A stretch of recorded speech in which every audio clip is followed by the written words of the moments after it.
እንደምናውቀው ሳይንቲስቶች ስለ ፍጥረተ ዓለሙ ሐቆችን እያገኙ ነው። በቴክኖሎጂ እርዳታ ሳይንስም እያደገ ነው። ይህም ሳይንቲስቶችን አዳዲስ ግኝቶችን እንዲያገኙ እየጋበዛቸውና እያገዛቸው ነው።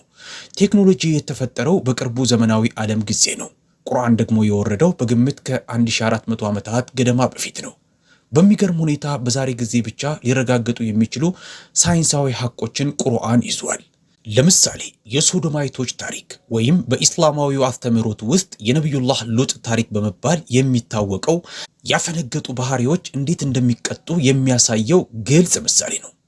ብታምኑም ባታምኑም እስካሁን ድረስ በዚህ ሶዶማይቶች ይኖሩበት በነበረው ስፍራ ላይ የአላህ አሰቃቂ ቅጣት አርፎበት ይታያል። ለምን እንዴት የሚለውን ለማወቅ ከፈለጋችሁ ይህን ቪዲዮ እስከ መጨረሻው ድረስ ተመልከቱ። ጉዳዩንም በስተት እንዳትረዱት ይህን እንድታደርጉ ከወዲሁ እናሳስባለን። ቪዲዮውን እስከ መጨረሻው እንድታዩት እናሳስባለን። ነገር ግን ከመቀጠላችን በፊት ሰብስክራይብ ሳታደርጉ የምትመለከቱ በርካታ ሰዎች መኖራቸውን ደርሰንበታል። የምንለቃቸው አዳዲስ ነገሮች እንዲደርሷችሁም የደወል ምልክቷን መጫናችሁን አትርሱ። ይህም ቪዲዮ በርካቶች ጋር እንዲደርስ ላይክ በማድረግ ቪዲዮውን ጀምሩ። ከወደዳችሁትም ለሌሎች ሼር አድርጉ። ይህን ማድረግ ለእናንተ ቀላል ነው፣ ለእኛ ግን ተግተን እንድንሰራ የሚያበረታታን ተግባር ነው። እንቀጥል።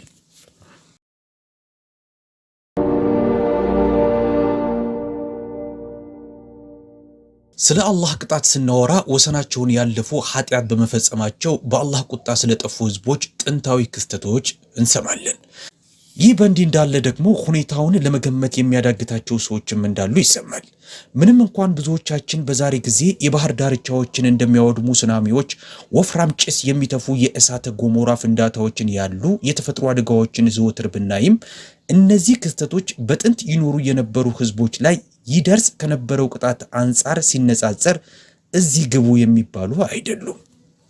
ከነዚህ ቅጣቶች መሃል አንዱ በቁርአን ላይ የተቀመጠው ቅጣት ሲሆን ይህም በነቢዩ ሉጥ ህዝቦች ላይ የወረደው ቅጣት ነው። ይህ ቅጣትም በሰው ልጆች ላይ ከደረሱት ቅጣቶች ሁሉ በእጅጉ የከፋው ነው። የነቢዩ ሉጥ አለይሂ ሰላም ህዝቦች የነቢዩ ኢብራሂም ህዝቦች ይኖሩበት በነበረው ዘመን አካባቢ ይኖሩ የነበሩ ናቸው። የሚኖሩትም ሶዶም የሚባል ከተማ ውስጥ ነበረ። ይህ ከተማም በኋላ ዱካው ሳይገኝ ጠፍቷል።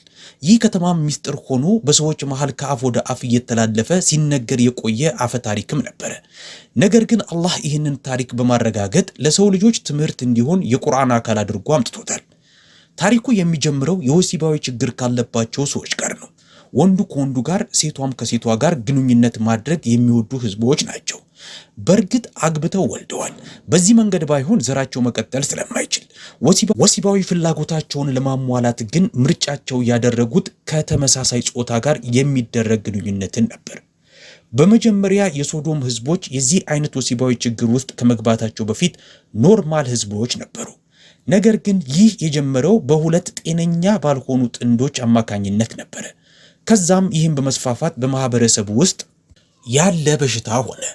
በዛ ዘመን ጤነኛ ህይወት ይኖር የነበረው የነቢዩላህ ሉጥ ቤተሰብ ብቻ ነበረ። ነቢዩ ሉጥም ወደ ሰዋዊ ተፈጥሯቸው እንዲመለሱና ከተሰጣቸው ተቃራኒ ጾታ ጋር ፍቅራቸውን እንዲቀጥሉ በየዕለቱ ያስጠነቅቃቸው ነበር። ነገር ግን የሶዶም ህዝቦች የነቢዩ ሉጥን አስተምህሮት ለማዳመጥ አሻፍረኛሉ።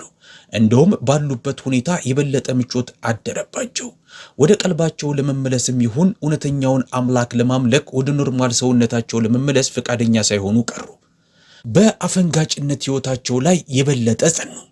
በሴሰኛነት ባህሪያቸው ለመቀጠል ከመጽናታቸውም አልፈው ሌሎችንም ወደ እነሱ አይነት ሁኔታ እንዲመጡ መጋበዝ ቀጠሉ።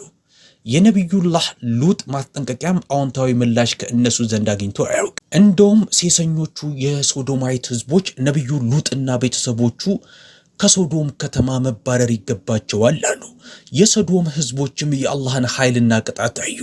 የነቢዩላህ ሉጥን መልእክትና መመሪያ አልቀበልም ማለታቸውና አፈንጋጭ ባህሪያቸው ለከባድና አስፈሪ ቅጣት ምክንያት ሆናቸው። አላህ ያልተጠበቀ በቀል አመጣባቸው። ከእነሱ ኋላ ለመጡት የሰው ልጆችም ማስጠንቀቂያ ሆነው። የአላህ ቅጣት ሲመጣ የሶዶማይት ህዝቦች ሁኔታም በፍጥነት ተቀየረ። ይህም መዓት የወረደበት ቅጣት በቁርአን ላይ በሱራ አልአዕራፍ በአንቀጽ 84 ላይ እንዲህ ሲባል ሕያው ሆኖ ይገኛል። በእነሱም ላይ የእሳት ዝናብን አዘነብንባቸው፣ የኃጢአተኞችም መጨረሻ እንዴት እንደነበረ ተመልከት ይላል። የእሳት ዝናቡም በሶዶም አካባቢ ያለውን ነገር ሁሉ አወደመው። በሱራ ሁድ በአንቀጽ 82 ላይ እና በ83 ላይ አላህ እንዲህ ሲል ያብራራል። ትእዛዛችንም በመጣ ጊዜ ከተማይቱን ላይዋን ከታችዋ አድርገን ገለበጥናት፣ ተከታታይም የሆነን የሸክላ ድንጋይ በእርሷ ላይ አዘነብን ይላል። ከጌታ ዘንድ ምልክት የተደረገባት ስትሆን አዘነብናት፣ እርሷም ከበደለኞቹ ሩቅ አይደለችም ይላል። ይህ ጥፋት ተረት አይደለም፣ በሶዶም ህዝቦች ላይ የወደቀ ሀቅ ነው። በሶዶማይቶች ላይ በወደቀው ቅጣት ላይ የተደረጉ ሳይንሳዊ ጥናቶች ስለ ክስተቱ በጥልቀት እንድንረዳ ይረዱናል። በዚህ ላይ የተደረገው አንድ ወሳኝ ጥናት በጆርዳን ቫሊ ሸለቆ በሚገኘው የነሐስ ዘመን ከተማ በሆነው በቶል አልሐማም ላይ የተደረገው ጥናት አንዱ ነው። ጥናቱ በርካታ አርኪኦሎጂስቶችን፣ ጂኦሎጂስቶችን፣ ጂኦኬሚስቶችን፣ ጂኦሞርፎሎጂስቶችን፣ የሚኒራል ተመራማሪዎችን እና ሌሎች ሳይንቲስቶችን ያቀፈ ነበረ። ቶል ኤልሃማ በጊዜው በጆርዳን ሸለቆ ውስጥ የሚገኘው ትልቁ ከተማ ሲሆን የሶዶም ከተማ እንደሆነ ይታሰባል። ሶዶምን ጨምሮ በሸለቆ ውስጥ ያሉት 3 ከተሞች ህዝብ ቁጥር 50 ሺህ ገደማ ይደርስ እንደነበረ ይገመታል። በከተማው ውስጥ ያሉት ህንፃዎች ከጡብ የተሰሩ ሲሆን እስከ 5 ፎቅ የሚደርስ ልኬት እንዳላቸው የቀድሞ ህንፃዎቹ ያረፉበት ቦታዎች ላይ በተደረጉ ቁፋሮዎችና ትንታኔዎች መሰረት ለማወቅ ተችሏል። አርኪኦሎጂስቶቹ በጣም ከፍተኛ የሙቀት መጠን ያለው ድንገተኛ ውድመትን ያስተናገደ ክስተትን አግኝተዋል።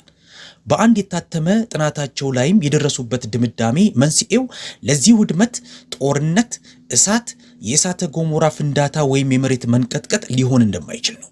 ምክንያቱም በተገኙት ቅሪተ አካላቶች ላይ የተቀዳው የሙቀት መጠን በእነዚህ ክስተቶች አማካኝነት ሊፈጠር የሚችል ባለመሆኑ ነው። ስለዚህ ለሶዶም ከተማ ውድመት መንስኤ ሊሆን ይችላል ተብሎ የተሰጠው በጣም የቀረበው ግምት በከባቢ አየሩ ላይ የፈነዳ ተወርዋሪ ኮከብ ሊሆን እንደሚችል ነው።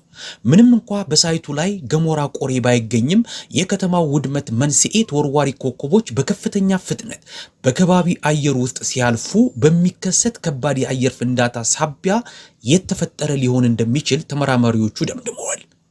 በእሳት የተያያዙ ድንጋዮች ሲዘንቡ የአየር የሙቀት መጠን በከፍተኛ ሁኔታ ይጨምራል። ይህ ፍንዳታም የተከሰተው ከከተማው በላይ 2.5 ማይል ላይ ሲሆን በሂሮሺማ ላይ ጥቅም ላይ ከዋለው አቶሚክ ቦምብ 1000 እጥፍ የበለጠ ኃይል አለው። ፍንዳታው ሲፈጸም የአየር ሙቀት መጠኑ ከ3600 ፋራናይት ወይም ከ2000 ዲግሪ ሴልሺየስ በላይ ሆኖ ነበር። በሰከንዶች ውስጥ በሰው ተጨናንቃ የነበረችው የሶዶም ከተማ በእሳት ነበልባል ተጥለቀለቀች። ቀጥ ብለው ቆመው የነበሩ ህንፃዎችም በአንድ የተንኮታኮቱ፣ የሰውና እንስሳቶች ገላም ወደመ፣ አጥንታቸውን ብትንትን ወጣ። ፍንዳታው በከተማው ውስጥ በሰዓት 740 ኪሎ ሜትር የሚጓዝ የመንቀጥቀጥ ሞገድን ፈጥሮ ነበር። ይህም በታሪክ ላይ ከተመዘገቡ እጅግ የከፉ አውሎ ነፋሶች ፈጣኑ ነው። በሶዶም ከተማ ውስጥ የሚገኙ ህንፃዎች በመሬት ተዋጡ። ፍርስራሻቸውና መሰረታቸው ብቻ ነበር የተገኘው። በከተማው ፍርስራሽ ውስጥ የቀለጡ ብረቶችንም ተመራማሪዎቹ አግኝተዋል። ከነዚህ ውስጥ በከፍተኛ ጫና ስር የተሰነጣጠቁ ጠንካራ እብነበረዶች ተገኝተዋል። ይህም ፍንዳታው በጣም ኃይለኛና አውዳሚ እንደሆነ ማሳያ ነው። በሳይቱ ወይም በቦታው ላይ የተገኙ ሌሎች ማስረጃዎችም በቁርአን ላይ የተገለጸውን ታሪክ ይደግፋሉ። ሳይንቲስቶች በስፍራው ላይ ያልተለመዱ ማዕድኖችንና ውድመቱ በደረሰበት ስፍራ ላይ ከፍተኛ የጨው ክምችት ማግኘታቸውን ተናግረዋል። ይህ ጨውም በተወርዋሪ ኮከቦቹ ፍንዳታ አማካኝነት የተፈጠረ ሊሆን እንደሚችልና በአካባቢው ላሉት ስፍራዎች ላለው የጨው ምጣኔ ክፍፍል መንስኤ ሊሆን እንደሚችል ገልጸዋል። ያኔም ለአትክልቶች እድገት አስተዋጽኦ እንደነበረውና በአፈሩ ላይ ያለው የጨው ክምችት እንዲጨምር ምክንያት መሆኑንም ተናግረዋል። በዚህም እነዚህ ሳይንሳዊ ጥናትና ምርምሮች የተወርዋሪ ኮከቦቹ ፍንዳታ ለሶዶም ከተማ ውድመት መንስኤ ናቸው የሚለውን ሐሳብ ይደግፋል ይላሉ። የእነዚህ የስነ ቁፋሮ ግኝቶችና ሳይንሳዊ ትንታኔዎች ማስረጃ በቁርአን ላይ ከተገኘው የከተማዋ ውድመት ታሪክ ጋር ብዙ የሚያመሳስለው ነገር አለው። በሙት ባህር ዙሪያ የስነ ቁፋሮ ባለሙያዎች ያገኙት ግኝት ከሶዶም ከተማ ውድመት ጋር የተገናኙ ቅሪቶች መሆናቸውንም የሚገልጽ ነው። ሳይንቲስቶች ስለ እነዚህ ክስተቶች ብዙ ለመረዳት ሰፊ ቁፋሮና ምርምሮችን አድርገዋል። በዚህ ጥንታዊ ስፍራ ላይ ከተገኙ እጅግ አስፈላጊ ግኝቶች መሃል ዋናው የስነ ቁፋሮ ባለሙያዎቹ በነሐስ ዘመን የነበረን ትልቅ ቤተ መቃብር ያገኙት ተጠቃሽ ነው። ይህ ቤተ መቃብርም ለ1000 ዓመታት ያህል ጥቅም ይሰጥ እንደነበረ ታስቧል። ይህም ከነቢዩ ኢብራሂም ዘመን እስከ ሶዶም ከተማ ውድመት የደረሰ ዘመን ነበር። በአካባቢው ላይ የወርቅ ዕንቁዎችንና ከ700 በላይ የሚሆኑ ለቀብር ስነ ስርዓት የሚውሉ የሸክላ ውጤት የሆኑ ስጦታዎችንም አግኝተዋል። እነዚህ ግኝቶችም በጥንት ዘመን እነዚህ ከተማዎች ለመኖራቸው ማስረጃ ናቸው። ከነዚህ ግኝቶች በተጨማሪም የሶዶም ከተማ መኖሩን የሚያረጋግጡ ሌሎች ግኝቶችም ተገኝተዋል። የውድመቱ ዱካዎችና በሙት ባህር ላይ የተገኙት የሰልፈር ቅሪቶች በቁርአን ላይ የተገለጸውን ታሪክ የሚያረጋግጡ ማስረጃ ናቸው። አላህ ሕጉን ለማስጠበቅና ፍትሁን ለማሳየት ያደረገው ቅጣት አሻራ ናቸው። ለዛሬ እዚህ ላይ ይበቃናል። በሌላ ቪዲዮ እስከምንገናኝ መልካም ጊዜ። ሰላም አለይኩም ወራህመቱላሂ ወበረካቱ።